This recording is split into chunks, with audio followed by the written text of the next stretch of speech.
Закрой пасть, иди на место, сука. В глазах груб, любимый хозяин паскуда. С холодом наедине в будке, на старой куртке коротает сутки, воспринимая в шутку все. Любовь есть, он любит, да, даже гладит иногда, но глаза не те уже, не того щенка, который под той самой курткой был доставлен в дом. Улыбки, ласка, ну а что потом?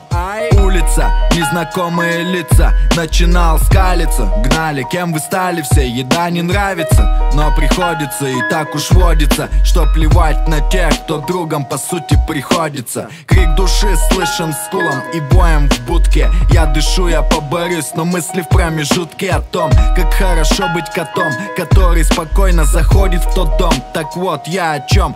Если бы хотел бы, то давно бы перегрыз канат короткий, хозяйке в глотку вцепился бы так плотно, и потекла бы кровь, как реки Вавилона, за метлу и камни брошенные в мою сторону. А им все равно, что есть, что нет, что было и что не стало. Сорвался с ошейника и бежал, куда глядел, и не волновало совсем, что там, в том дворе, где вырос, где грубость и сырость, где палки и свист, стая дворовых приняла как своего. Появились чувства там, где все за одного, и ошейник не давит на гордость, свобода и вольность действий, где из-за лая нет никаких последствий.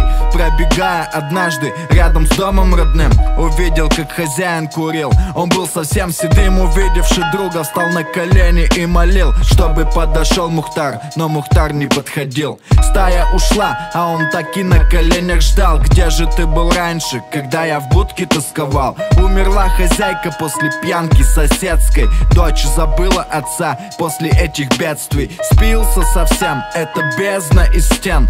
Кем теперь стал? А вспомни, был кем до того. Мы всегда в ответе за тех приручили, кого, отвернув морду в сторону, кинулся к стае с концом.